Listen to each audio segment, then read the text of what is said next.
أعوذ بالله من الشيطان الرجيم. بسم الله الرحمن الرحيم. والنجم إذا هوى ما ضل صاحبكم وما غوى وما ينطق عن الهوى إن هو إلا وحي يوحى علمه شديد القوى ذو مرة فاستوى وهو بالأفق الأعلى ثم دنا فتدلى فكان قاب قوسين أو أدنى فأوحى إلى عبده ما أوحى ما كذب الفؤاد ما رأى أفتمارونه على ما يرى ولقد رآه نزلة أخرى عند سدرة المنتهى عندها جنة المأوى إذ يغشى السدرة ما يغشى ما زاغ البصر وما طغى لقد رأى من آيات ربه الكبرى أفرأيتم اللات والعزى ومناة الثالثة الأخرى ألكم الذكر وله الأنثى تلك إذا قسمة ضيزى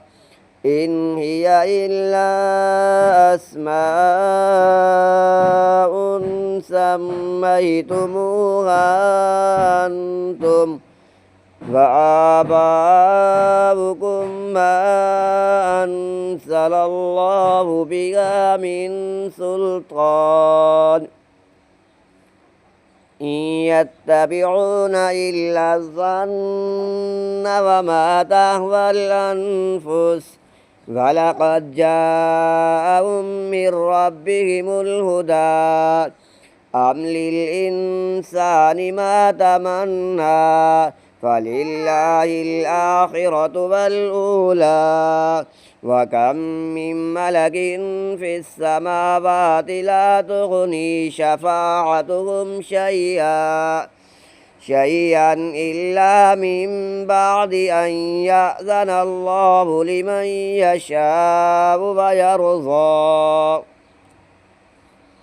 إن الذين لا يؤمنون بالآخرة ليسمون الملائكة تسمية الأنثى وما لهم به من علم إن يتبعون إلا الظن وإن الظن لا يغني من الحق شيئا فأعرض عمن تولى عن ذكرنا ولم يرد إلا الحياة الدنيا ذلك مبلغهم من العلم إن ربك هو أعلم بمن ضل عن سبيله وهو أعلم بمن اهتدى ولله ما في السماوات وما في الأرض ليجزي الذين أساءوا بما عملوا ويجزي الذين أحسنوا بالحسنى الذين يجتنبون كبائر الإثم والفواحش إلا اللمم إن ربك واسع المغفرة هو أعلم بكم إذ أنشأكم من الأرض وإذ أنتم أجنة في بطون أمهاتكم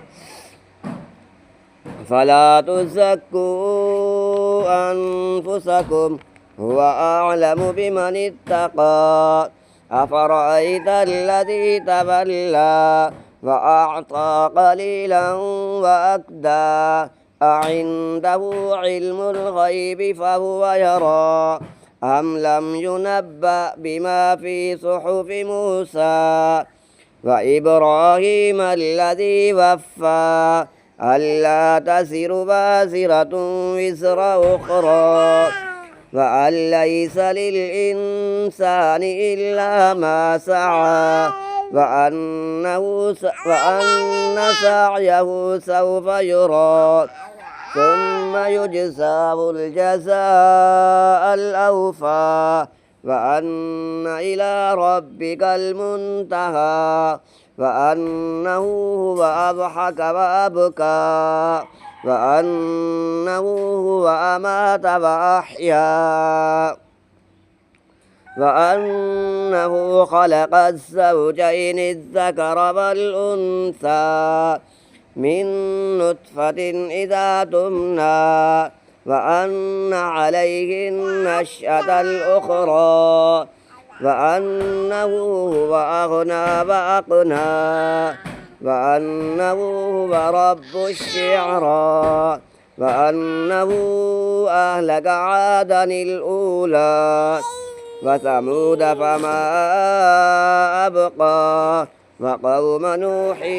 من قبل إنهم كانوا هم أظلم وأطغى فالمؤتفكة أهوى فغشاها ما غشا فبأي آلاء ربك تتمارى هذا نذير من النذر الأولى أسفت الآسفة ليس لها من دون الله كاشفة